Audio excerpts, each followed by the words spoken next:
All right, cool. So, hope you guys have had a good week. This week we're going to go through the content for the week is basically what I call market forces. But essentially, it's if you're looking to start a media startup or a media type business, what's the state of the media? And when I say media, I'm going to focus on a lot of what I am interested in and what I think is really important, which is the business models and the revenue generation strategies around journalism and different media businesses. So I'm going to go through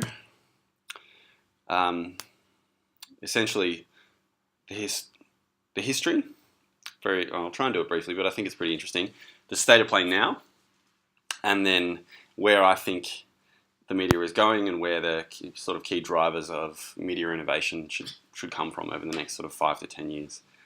Those things are going to be pretty, for a lot of you, I think, kind of pretty known because you probably all live in a pretty advanced kind of media consumption world. But please bear with me. And so after that, what I might do, depending on, so yeah, we've got a fair few people here. We might break up into little pockets and then have a bit of a discussion about your different startup ideas, what you want to work on, the progress you've made from last week, and I'll basically float between you all. We'll try and make that the last half hour, and depending on how you're all going, whether you're all falling asleep or not, hopefully not. Yes, for the people who weren't here last week, my name's Tom. I'm taking you this course for this semester. All right, cool. So I always like to frame this in the context of journalism and news as a commodity and how that was supported, what the business models that were supporting that in the past were. Essentially, we all know news and the concept of journalism and what journalism represents is a pretty human thing, that idea around storytelling. Some people have canvassed it as this thing called the awareness instinct, which is basically being retold what is going on outside of your the bounds of what you're aware of, is the reason why we're attracted to news. And those people over time, the people who did that, when we were in tribes and whatever, had a certain name. Now they have these different names, and these names are changing constantly. The history behind the business model of journalism is very interesting. So basically, way back in sort of pre-Renaissance Europe, news as a commodity was owned by people, generally very wealthy people, and it was very expensive and slow, but it was social. It was a one-to-one product, typically. This is before the printing press. The concept of news and media was basically an interaction and a story. So it's very fascinating now with social media that we've come to sort of almost like a full circle on that. That's essentially what it was, but it was still a commodity that was transacted. And then, the printing press was created. The technology improved and journalists started getting paid more and more. This is one of the first examples of basically eyewitness accounts, and as a commercial piece of journalism was this, basically The Storm piece that appeared in a paper in London, I believe, in 1704. And the whole idea was it was eyewitness accounts that paid for, or there was an exchange based on advertising, and that was sort of one of the. I'm sure there were instances of this before, but that was one of the first kind of commercial transactions around the concept of journalism. And then the steam printing press was created, and for the first time we had the emergence of mass media. Mass media really took off. Sorry, it's quite hot in here, so I'm going to take this off. When, for the first time in America, newspapers did something really, well, at the time it was quite innovative. Basically, they, rather than the cover price covering the cost of a product, they subsidized the product and made the cover price very, very low. In this case, 1 penny or 1 cent.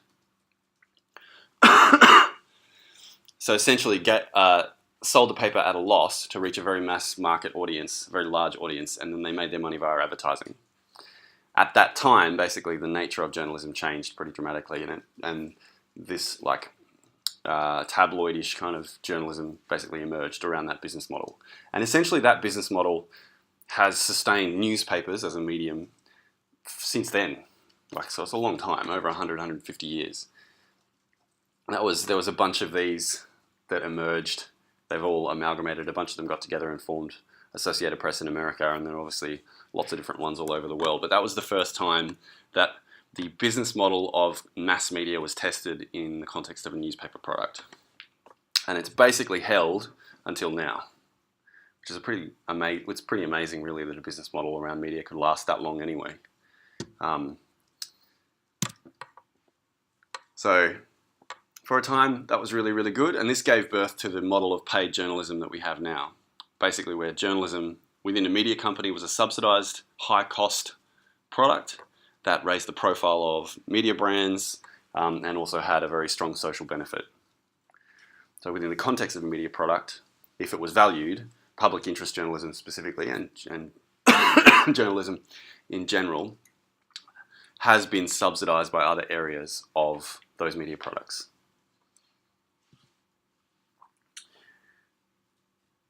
That almost like shielding in the business model gave birth to gave the capacity for journalism to be regarded quite highly in the context of its social good as well, and for that to be valued into something that media companies could then trade off. You guys have probably read, hopefully, The Elements of Journalism, basically giving birth to this kind of structure of, citizens hand over their trust to the journalists to create content, and they then create content for citizens, engendering a loyalty, and basically that's what media brands are built on. Now, a lot has changed. A range of different ways this guy got paid, this journalist who looks pretty kind of dodgy. The different revenue models that are employed by journalists basically could be summed up across these different types. Some are public servants, and they're paid directly by our taxes, e.g. the BBC or the ABC. Some are obviously employees. There's not many of those anymore. Owner-operators or entrepreneurs, people who basically create their own paycheck. Some are beneficiaries of a patron, and that's a pretty common theme through basically all of the history of media. Freelancers, or then the more recent kind of concept around this crowdsourced funding revenue model. All of those different ways that journalists get paid characterized what was called the relationship with capital, or the wall, that typically existed in that protected kind of structure that existed for about 100, 150 years in those newspapers and other different media companies, where the journalists were paid by the company, but they didn't really work for the company. They worked for the audience. And then there was a pretty strong incentive to keep journalists away from capital and the machinations of capital. So, to give you an understanding of how that plays out across some different media brands, this is a schematic of different media companies across the kind of product that they sell and where the capital comes from. So on the far right-hand side, across the horizontal axis, are companies that are profit-driven. In the center, you've got not-for-profit beneficiaries or trust-style capital structures, so Al Jazeera and The Guardian being examples. On the far left, you've got, say, government, citizen, or either direct citizen-funded or government-funded. And on the vertical axis, you've got ones that are it's a diversity of product, essentially.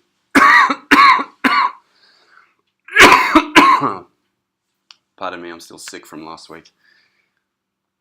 Diversified media companies, news and or media plus diversified companies, basically news plus media or news only. So the takeaway is basically the model and the relationship with capital that different media companies can have is pretty diverse. It's still pretty diverse, despite the fact that the business model is under pressure. The way that these guys make money is very different, and we'll go into that in more detail later in the course around revenue strategies and the ways that you can try and make money as a media company. But it's good to, I guess, have the taxonomy in mind, say like the structures and the way that media companies have a relationship with capital is very different and unique across all these different brands, as you can see.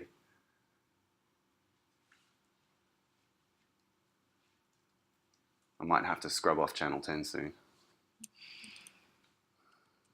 If somebody comes and takes it over. In the context of newspapers, how they actually made money, this is I guess a summary of that business model innovation that I was talking about earlier around how basically it was very innovative for a newspaper to almost give away their product and make money off advertising. Basically all newspapers have some degree of revenue that comes from their advertising relative to circulation or subscription now. So across these different, so there's a couple of different newspapers there, and then there's a couple of different countries. This data is, I'm going to say this is what did happen. Once we get into the next section, we'll go through sort of what's happening now. But it's really interesting to see because this obviously has, this relationship with capital has a pretty strong impact on independence, what they can and can't say, the kinds of content that they create. Because if you're a mass market product, you generally have different content to, say, a product that can survive off a niche audience where you might be charging a lot of money, maybe a premium subscription product. UK is about 50-50. Japan is pretty interesting. It's more towards the circulation end. But the reason why a lot of the newspapers in the US basically collapsed is because the majority of the money that they were making was from circulation only.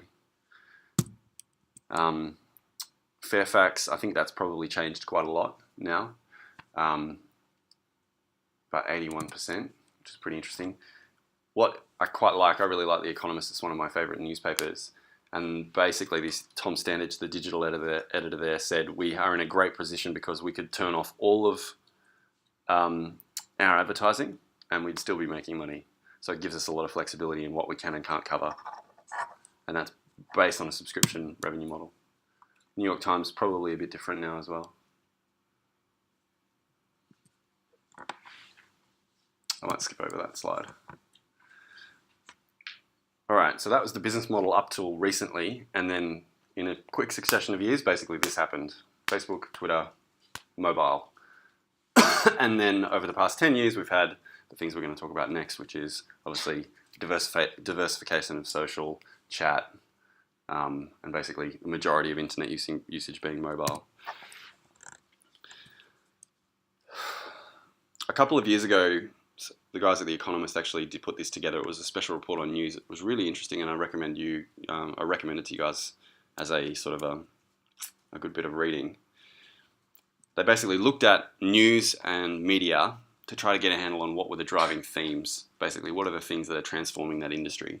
And they came up with these 4 areas. They basically said the future of news as a product and the future of media spans these 4 categories. So it's going to be social, it's going to be more participatory, it's going to be more partisan, and more or less analytical, depending on where you sit on that partisan spectrum. And the diversity of the media will explode. There'll be like a Cambrian explosion of diversity that will engender profitability. And by and large, these have basically held true. That was about 10 years ago, and they've held pretty strongly. The first one being social. So, you know, basically the source or the ownership of news has become less and less relevant. Whereas media brands, the value of a media brand used to be held in being known to be the source of truth or known to know what's going on. That's less relevant now. There are media brands that do that better than media companies now. I might skip over that. You guys can go through and look at this, but this is basically the emergence of participatory media about 10 years ago. It was a good little summary. It's a good summary of, and it's interesting to look back at how media creation, how journalism creation and consumption has changed from between now and then. Interestingly, the partisan nature of media is I think it's still something that is driving the media in a pretty strong way in terms of profitability. So over on the left is a chart that finishes almost 7 years ago, and that's primetime cable news viewers in the US, Fox News, CNN, MSNBC. And then I basically just pulled up the Fox Entertainment, of which Fox News is a large portion of their total revenue relative to CNN and their share price, to now. And the difference is staggering up to the current day. Profitability appears to be set in the new media, like the new media landscape, as profitability is transparently partisan, which is kind of a terrifying place to be. But it kind of makes sense when your audience is so targetable. Whereas in the past, say you had a mainstream mass market media product where you had to kind of communicate with everyone, and you kind of had to be able to talk to everybody reasonably so you could market products to everyone via your advertising. Whereas now you don't have to do that. I'm going to set aside, and it's probably a good thing to do because that's not this class, set aside the entire ethical and social conversation around partisan media. But it's obviously held true. This prediction is held true. When we get into look into the modern day Australian political landscape of where all the media companies sit, there's a pretty strong opening on the right of politics based on where all the media brands sit. So you'll probably see this happen in Australia pretty strongly as well, which I'm pretty sure that's what Sky News are doing anyway. So I thought based on those trends it'd be good to go through and look at, all right, what are some media companies that are actually producing innovation around the three core areas of what media companies do. Across those four areas, but within what kind of product do they make? What's their media product? What's their news product? Where they get their revenue, like what their revenue models are, and where they get their funding. So, and the difference between funding and revenue is basically you go out to the market and say, hey, all of you rich people or mum and dad investors, give me some money, and then I'm going to go and sell something. And when you sell something, that's where your revenue comes from. So in terms of product, it'd be pretty interesting to, if you guys have any other examples of this, I'd be really interested to hear. Demotix is one of my favorite. I think they're either under pressure or they're, being rolled into a larger organization, but there's a range of other ones out there. Basically, it's citizen-sourced, high-quality image newswire. So that's participation in the news media around the building blocks of journalism. Hyperlocal and crowdsourced content. So Wiki News is really cool, which was launched a couple of months ago. It's a crowd-funded Wikipedia or Wikimedia powered news organization. And Curbed is another really cool one from Vox Media around that, where you can contribute content about your local environment in the US or your local urban environment. And then obviously activist, we all know about WikiLeaks who've been doing different things over the years. Innovation around that sort of partnership side. ANZ have Blue Notes. Have you guys ever heard of Blue Notes? For the Aussies in the room. That was really interesting. The ANZ Bank basically launched a newsroom within their company, and they hired an ex-Australian Financial Review editor to run it. They hired the ex-editor of Crikey to also work there, and a bunch of journalists, and they create content. Some of it quite partisan, some of it pretty independent, about finance and banking and everything that ANZ cares about. And then in terms of diversity, there's obviously hundreds of millions of different things you could put up for a diverse range of profitable media companies.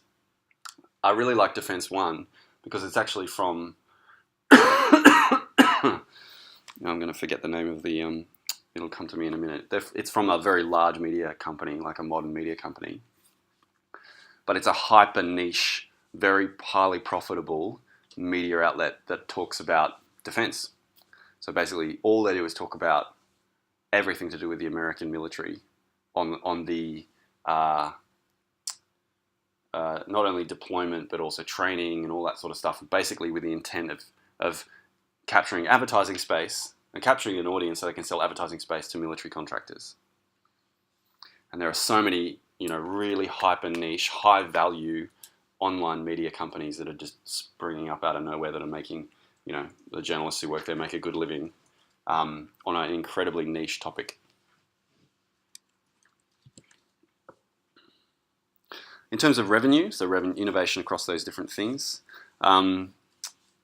basically every single new media company has put some degree of spin on their own type of paywall and how they adapt the subscription advertising revenue model into the digital age.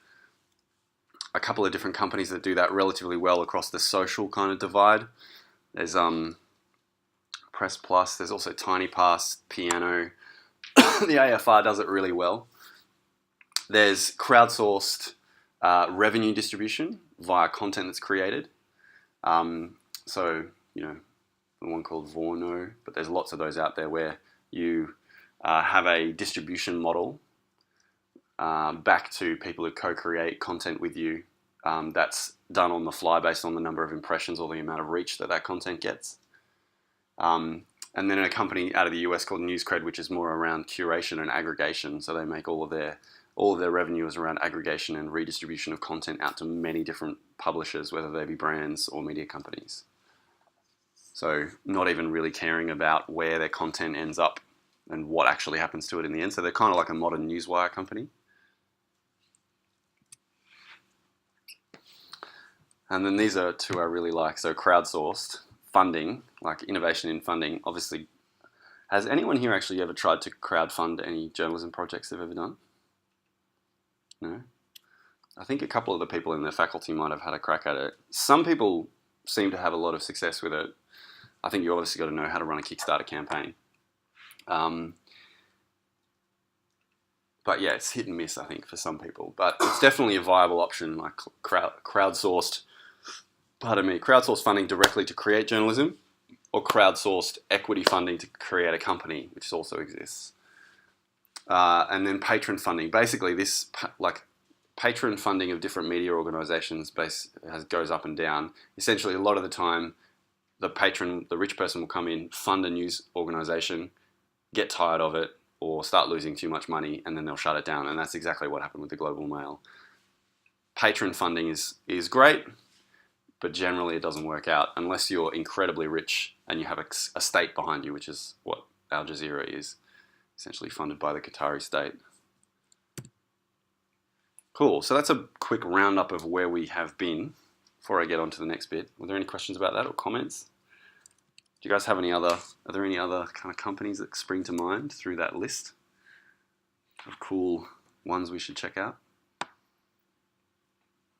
No? Cool. So where are we now? So this is my attempt to go through and talk through one of the driving forces in media that I think exist.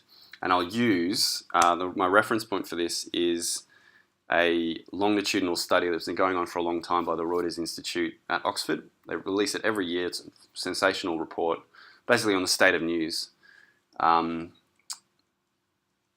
They survey, I think it's about 70,000 news consumers across the world every year at the same time, and then they basically derive insights for different markets around the world. It doesn't include China, so I'm just going to put my hand up and say I don't know much about the Chinese media market. And obviously that's a massive part of the modern media world. But it covers most other substantial markets across the US, Latin America, Australia, New Zealand, Asia Pacific, and Southeast Asia. So the first two transcending kind of trends or transformations of content and journalism are obviously social and mobile. So around half now use half the people in this survey, half of the news consumers, and so you can basically say half the people sort of tipped over the threshold.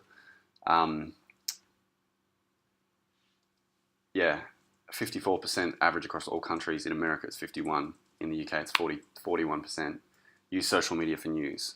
Now, for you guys, you might think, well, that's pretty obvious. But there's a lot of people out there who aren't on social media who are still relatively conservative news consumers. So that's a pretty fundamental and ongoing transformation of the way people consume news. But what is cool is that in some markets it's slowing down. So we might see social media reach a peak. Part of that could also be because Facebook specifically, being the most dominant social media, optimized their algorithm last year for personal content over branded and non-personal content. So it might actually just be a result of the algorithm change as opposed to anything else. I'm going to talk about chat in a lot more detail later, but we always talk about social as being, social media, but in reality, social is no longer social media in the way that we've discussed it. It's actually chat. And so adapting any media companies that are creating content that want to reach big audiences need to have a strong chat app strategy, regardless of what kind of company they are, because the populations of those apps are so enormous now. I'll just skip over that. This is actually really cool. So distributed media often exposes people to more sources of content, not less.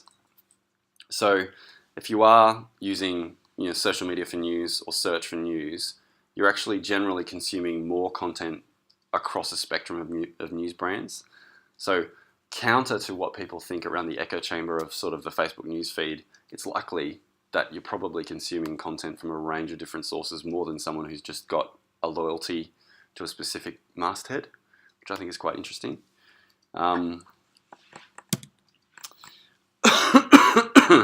But brand attribution for media companies, and we know this really is pretty poor when people discover content via feeds and via search, which is the primary way people discover content. So I'm mentioning this because in the context of creating a media company, you need to think about the brand of that media company. How do you create a brand when essentially, say if you're an Instagram-only kind of influencer, how do you create a brand when essentially the content that you create is the first thing people remember, but they're very unlikely to actually have an impression of who you are or what you stand for? And the same thing exists for new media companies. Stands for any company really, but anyone creating content and distributing it into these platforms.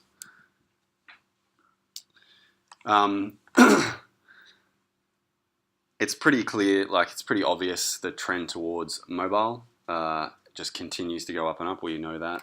I think it is actually a lot higher than this based on total web traffic in terms of share of mobile. The reason why that's increasingly more important is because mobile is contextual.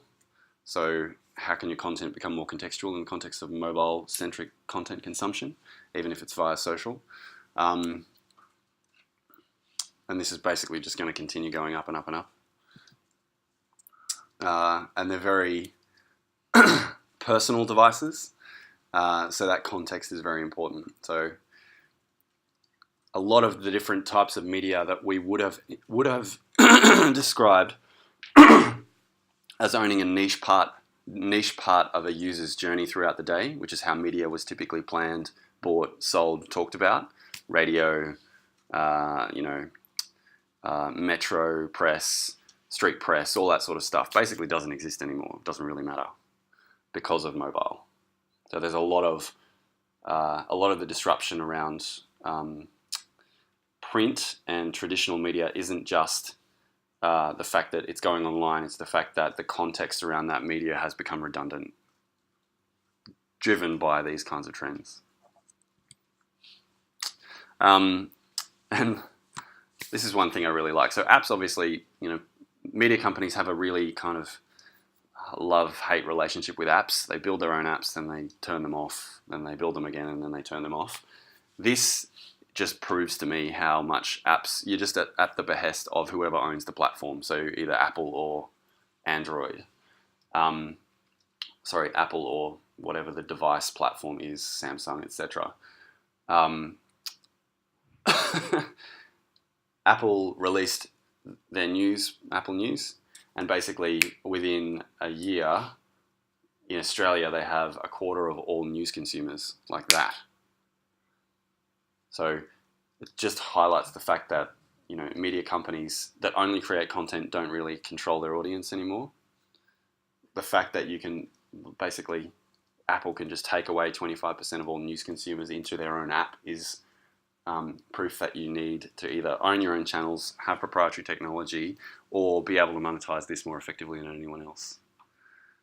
I find those stats pretty amazing, and this continues to flummox me. I don't know if you guys quite like Snapchat Discover. Who here actually uses Snapchat? A couple of people, yeah, not too many. So Snapchat Discover seemed like kind of it was the panacea in the US market for reaching millennials and young people by media companies when it launched a couple of years ago. And it's been a couple of years ago, I think it was last year. And the reach within that audience has basically just kept going up and up, specifically around news. So 23% in the US is a pretty big market, particularly when you consider the purchasing power of those consumers. So that's why this is substantial.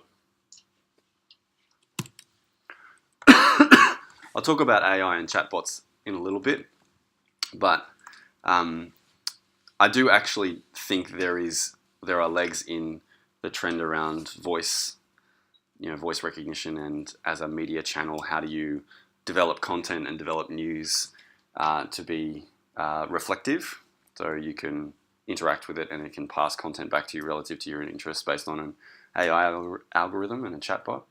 But the platforms aren't exactly enormous yet. So based on the penetration of, you know, voice-activated speakers like connected home speakers like Google Home and all that sort of stuff, they're just not very high yet. But they're interesting.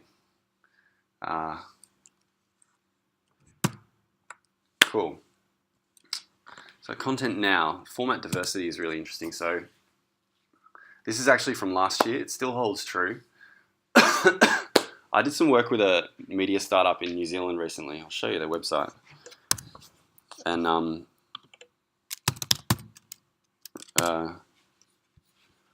what was quite interesting is,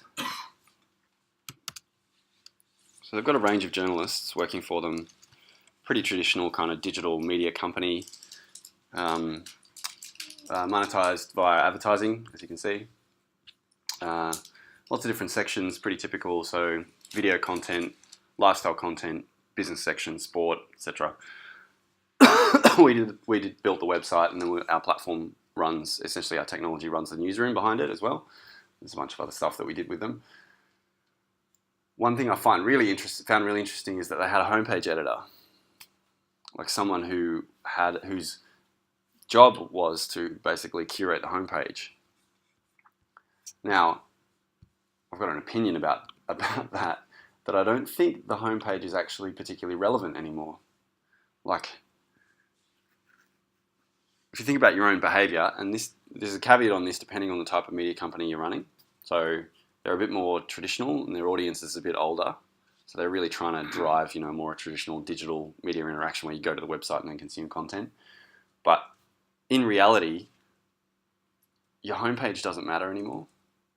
Like, people don't interact with news content in a digital context via that, what was really a force fit of the old newspaper model into a digital age, which is where you've got a homepage and you discover content and then you go into an article and then from there you go and discover something else. It just doesn't work like that anymore. People discover your content via feeds, via chat if they are active in those specific platforms, or search, and then they discover content that you have created from there, either from your article page or elsewhere. So there's no point, like, I didn't think there was a point having someone employed to be a curator of a homepage when really people don't really go to your homepage anymore. Anyway. Ad blocking, content discovery and payments, and then I might go, I'll just dive into two key markets. I've uploaded, if I haven't uploaded it yet, I will tonight, the full report. that you can check out if you're interested in your specific markets for some of the international students. And then you can see more of the detail behind, all the different findings that they had. What is cool about ad blocking is basically it's sort of on hold. A lot of consumers have the adoption rate has slowed. There was a lot of tension over the past couple of years around ad blocking. Just who uses an ad blocker? Just show of hands. Cool, yeah. That's pretty typical of, younger people. But penetration of ad blocking has sort of stopped across a lot of markets, sort of sitting at that 24%. What is interesting is that some of the big platforms have released their own ad blocking mechanisms that just come rolled out as part of the system. So Safari on mobile has its own ad blocking engine built in. Google have built their own ad blocking engine that apparently they're going to ship natively, but obviously they won't be blocking their own ads. So it's sort of like that's more of a defensive play than actually just letting you block ads. They'll be blocking everyone's ads except their own. But what the cool thing is sometimes users don't turn their ad blocking software off for news sites. Now, in reality, that doesn't make much of a difference because a lot of media companies aren't making decent money off advertising anymore because of the rise of more effective advertising platforms like the social media networks. But it is good. Hopefully, if that holds, it will see basically a floor in the decline of advertising revenue for digital publishers. On the flip side of that, if you have people who stop block ads, what's interesting to look at is the portion of people in these markets that paid for news. How many of you have a paid newspaper subscription to anything? A couple of, so it's maybe 12% of the room, maybe a bit more, maybe 15%. Well, that's pretty good. That's probably about on average with the population based on this study in Australia. Australia's down here. I can't find my mouse. It's over there. So this is an aggregation of essentially ongoing subscriptions and then other types of payments, which can be micro payments or a range of other things, or one-off donations, all that sort of stuff. What was interesting is since last year in the US, there's been this enormous spike in newspaper subscriptions as a result of what they're calling the Trump bump, which is kind of cool. After the call to support independent journalism, but across the rest of the world, there's basically hasn't been much change on this front. So not many people are willing to pay for news. It generally sits with niche, high-value media, generally. And one of the key reasons for it being so low is a lot of the media, like when you look at the response rates for why people don't pay for news, people say, often one of the big reasons is the where I consume my content is free. I don't need to, it doesn't matter. So hence why it's so low. What is really interesting about it though is people who are our age and younger, typically, I'm not annoying anyone in the room by saying that. I think I'm probably the oldest person in the room, are more likely to purchase content online, which is pretty obvious. We all do that. So subscriptions and the subscription economy is far more familiar to us, which means into the future, as we get older, the degree or the capacity for media companies to leverage subscription revenue will only increase because we're far more likely to do it based on the evidence here. So we're just more likely to purchase stuff based on subscription, including news.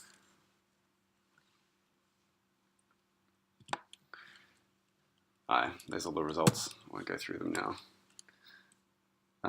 Cool. So I'll dive through 2 countries before we get into sort of the trends stuff.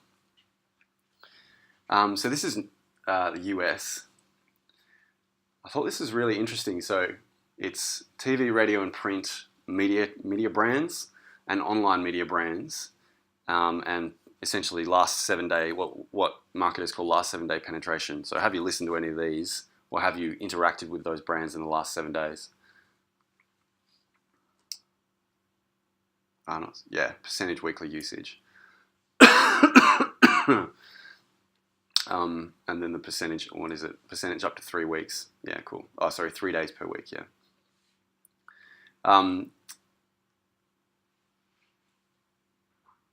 What is really cool is local, like that hyperlocal trend in the US is still really strong. So regional local newspapers and local television news. That was a pocket of profitability for a long time, like longer than it should have been in the US and in Australia, actually. You could work in and profit within a local regional newspaper for a long time, longer than a lot of the, the metro papers basically have just been hemorrhaging people and operations and people since dropping papers and amalgamating stuff. Whereas those basically continue to survive. And you can see the strength of Fox News there, which is quite amazing.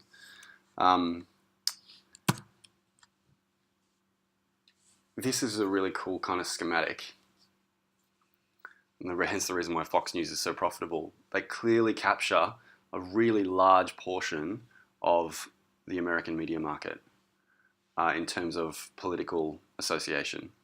So if you imagine there's a large portion of Americans are right-leaning, and yet they're the primary media brand that aligns with that political ideology.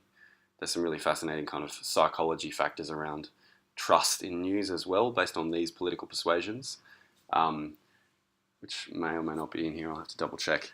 Essentially seeing that people who are more likely to be right-leaning in the US are more likely to say that the media can't be trusted than people who are left-leaning, other than media brands that they really connect with, which is really interesting.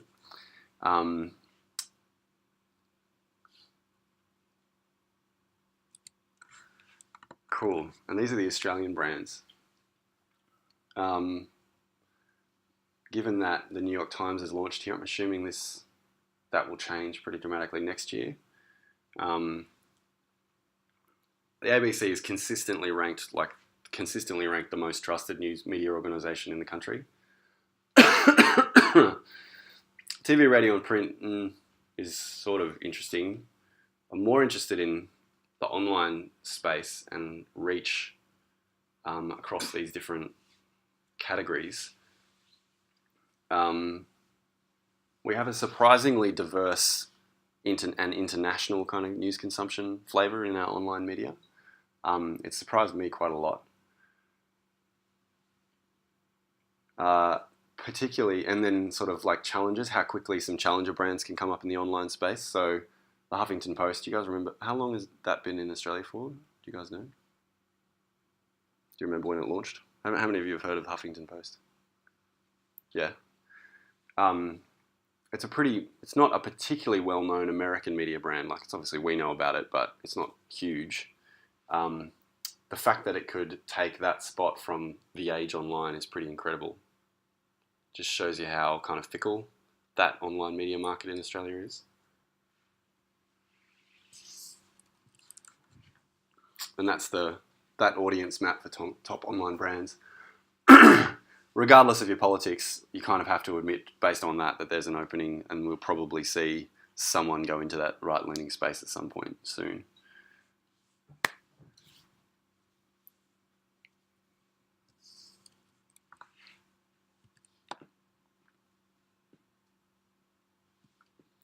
I won't dwell on this one because you guys can read it in the little lecture notes. All right, cool. So, any questions on that before I go into the next bit? You guys are so talkative.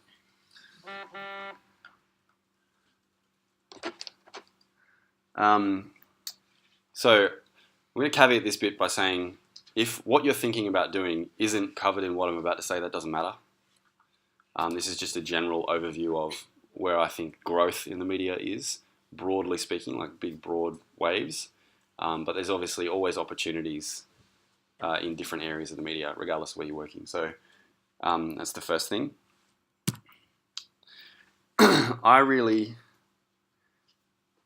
This isn't unique, but the opportunity for content businesses, whether you're content marketing, news media, etc., around chatbots and AI is pretty large. So last year, across I think it was Facebook Messenger, Kik, and also Slack, there were about 30,000 bots that were released.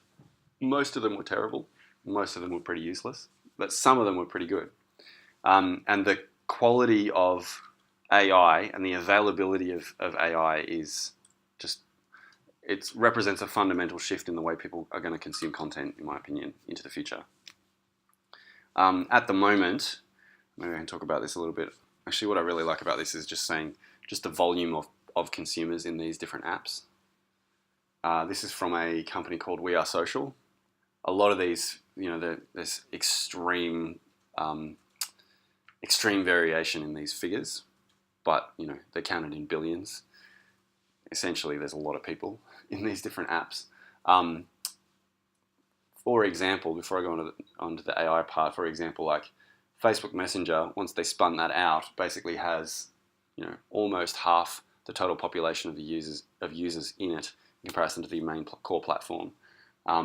WhatsApp, there's the Asian, the Asia-specific social platforms as well, that are based on chat. It's just such a massive opportunity, and it's really hard to kind of capture. I've got an example of one I think is really good in here.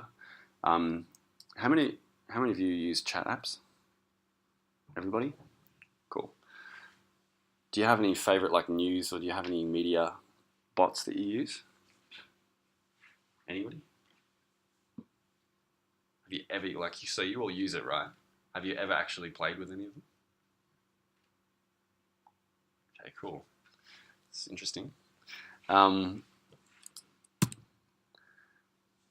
So, the thing to understand, I guess, around machine learning and bots is that they're very good at having controlled conversations. So, controlled conversations being you've got open and closed structured conversations. So, open being, I can say, what did you do on the weekend? And I literally have no idea what you're going to say, and I have to be able to respond. Humans are very good at that. And then there's closed conversations around an interaction or an exchange. So I've got a set syntax of things that I know are going to come from you based on that conversation, and then I have a range of ways I can learn about your responses and adapt my responses to you.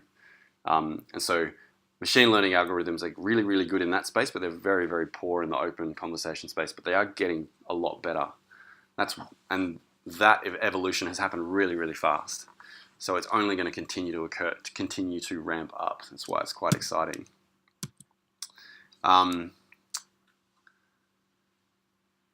So I'll go through to a structured content in conversation example. So this is Walk with Yeshi. This is a chat bot built by, I think it was Thank You Water.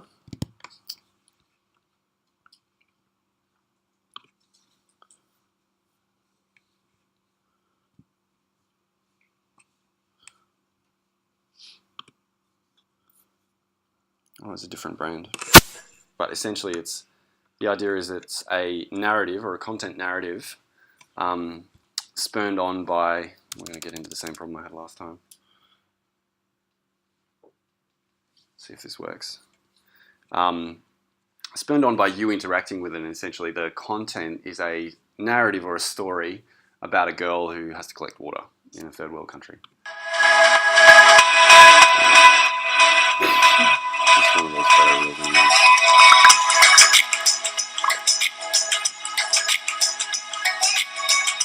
But one of the reasons why this is cool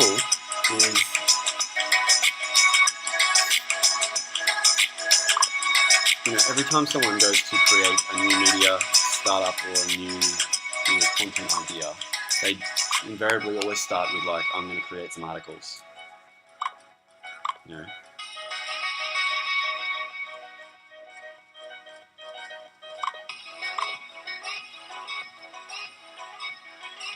Whereas this is you could do this in an article format, yeah? But it's a great way to deliver content via a place where there's a large audience in a unique or a different way.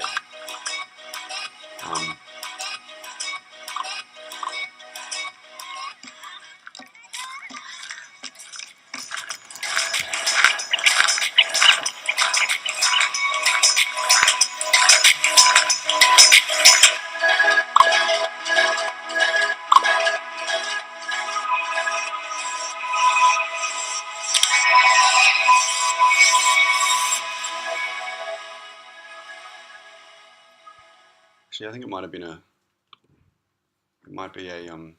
jewelry brand. Anyway, yeah, it's still a content experience, right? Like you can still you can still deliver a narrative, you can still get a message across, but it's a totally different way of telling a story, and it doesn't have a specific structure that you define. There is an element of chaos and variability about it, or it just should be. There are lots of companies who actually do this for media brands and just general brands. And they're not that expensive. There are ways that like to create chatbots and different bots for chat applications. You can build your own using different platforms for free. IBM Watson is a great one that I recommend you try out if you're interested in this sort of thing. That you can actually see kind of a structure or an interaction coming together live in the browser. And then there's different ways that you can try and get it out to people. But that would be a great, if you were willing to take on something like this, that would be a great little MVP concept that you can do for free. There's lots of other ones online. The next big one, which is quite interesting around content, is AI-powered content creation. So there are a range of links here. I recommend you check some of them out. One is this platform called Automated Insights. Have any of you guys heard of that? Basically, it's a way to automatically create content and create articles based on AI-driven not text-to-speech, taking structured or unstructured data, and the AI turns that into human-readable English or whatever language it is that you're translating it to. A really good example, and it's used currently, or a lot of the time, to create content that typically wouldn't be created anyway. So finance stories for, the 10 or 20,000 listed companies in America. Journalists, A, it's probably not a great use of their time, but B, there's just not enough to create stories about every kind of reporting season for all of those different companies, right? So there's an AI that Automated Insights has built, and Associated Press in America uses it to create specific stories around specific topic areas, and then they distribute it through their newswire. Specifically around finance, so there might be structured or unstructured data around company reports. It'll go and read all those documents and then present a story to be published around, how that company performed relative to the market, relative to its competitors. Another area is sport reporting. So, greyhounds and racing and, all the things where the quantum of the outcome is pretty predictable. So sport, game match reports, all that sort of stuff can be automated and developed by these kinds of technologies. Another area of innovation which is pretty interesting is so live and video we've known about for years. Storyful is an interesting company that's doing a lot of interesting work in this space, and it's a social licensed newswire product. So news companies, a lot of the time when you see, say, a viral video that's gone through a news company, or whether it's BuzzFeed has it or another company, a lot of the time, not all the time, but a lot of the time it will have come via Storyful. They are a company that basically trawls they employ journalists. They're owned by News Corp. They employ journalists and they use algorithms to trawl through all of the social content that they get their hands on. And then they surface that up to journalists who verify the content. They then find the individual person wherever they are around the world and try and license it. And then they take that content and try and sell it to BuzzFeed or New York Times or whoever. And they sell it on license, or they sell it via an exclusive arrangement. That's a great piece of media innovation on the model side for content that we knew was already, performing well, which is viral social content, so user-generated content. But it's actually creating a business model and a structure around the sourcing and the licensing of that and distributing it to journalists and media companies. And then this one is one that I find really interesting as well, is there's a lot of innovation going on around what used to be the advertising model. So the advertising model is incredibly antiquated when you really think about it in the digital age. Like, you put ads on a website like this one, and you sell that to Holden. You employ a salesperson, they go out and sell it, try and get as much money for it as you can. And then you put the rest of what's called your inventory, the number of eyeballs you've got available, into programmatic media or something else. When we all know that the nature of distribution and consumption of content and media is now off-platform in many different places. Based on your own media consumption, you would know that. You might consume a story on social and then distribute it yourself. So there are companies trying to innovate and create revenue distribution and generation opportunities for news consumers as well as news creators around that organic social distribution of content. So MediaChain was recently bought. They were doing this, but they were recently bought by Spotify. And CoinSpark is still around.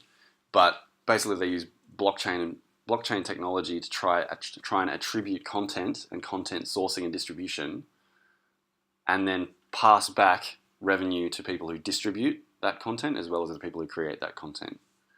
So it's a really fascinating kind of taking the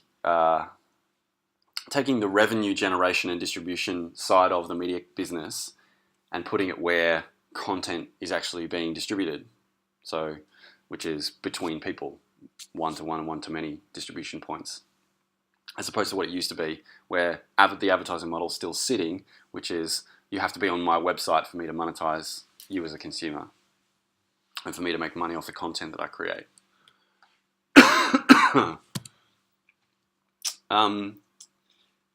Content e-commerce is actually still really strong.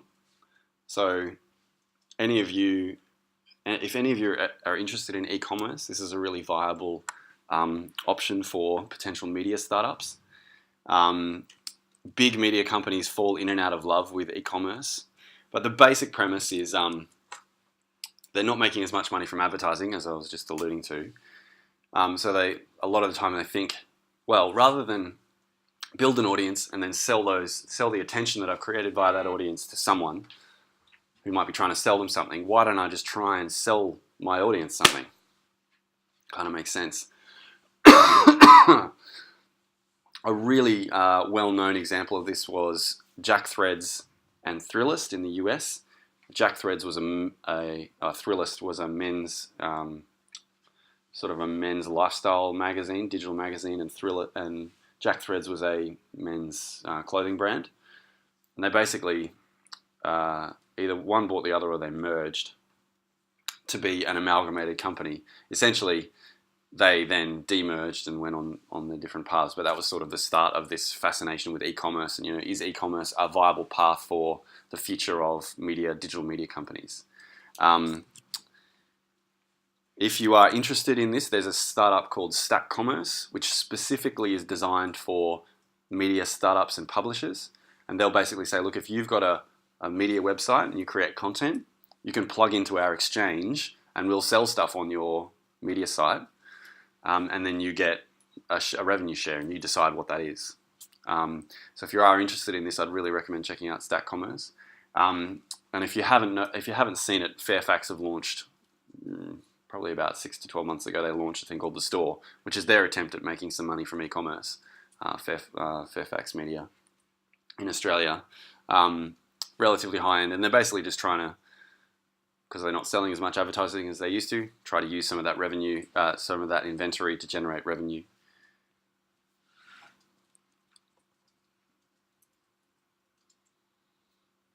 I might just open that actually so you can see.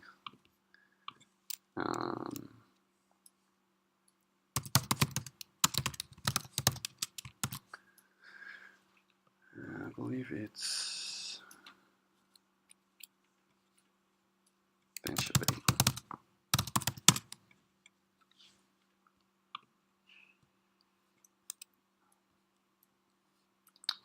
These guys use it pretty extensively.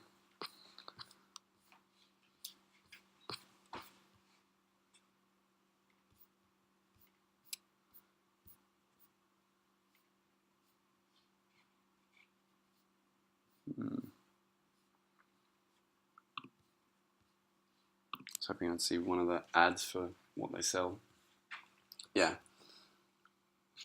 So they sell physical or intangible objects, intangible products, objects. Things like courses you can just basically turn and plug in and basically just start generating revenue for your media company.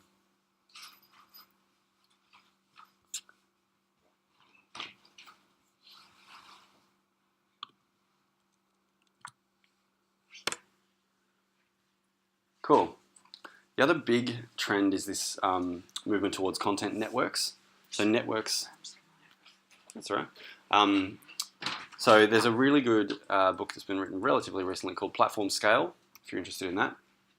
And basically content networks, what they're saying is that you should be trying to create communities around content as opposed to trying to create an audience that's loyal to you. If you can do that, you're more effectively able to leverage that community and sell advertising to them, or get them to generate content for you. Therefore, you're reducing your costs, etc. Probably the most effective media company at doing this in recent times has been Vox Media in the US, across some of their brands. SB Nation is one of the best known ones. So this is basically that participatory media trend, but on steroids.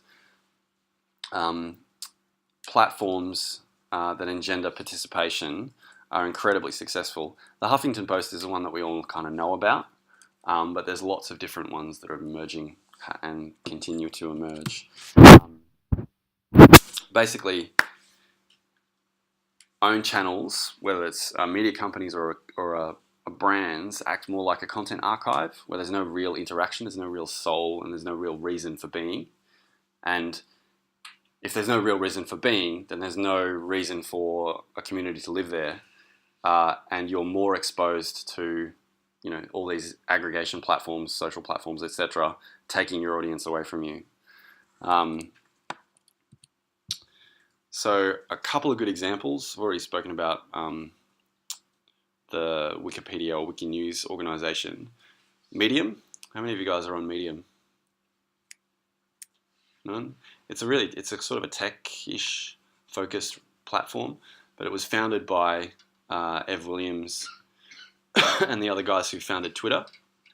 And it was basically them, they'd seen Twitter, they basically backed away from Twitter after a while, and they'd seen it become what it is now, which is sort of like a cesspit of abuse and Donald Trump's megaphone. And they're like, well, what can we do next that would be a bit more future of media and have a bit more soul and heart to it? So they created Medium.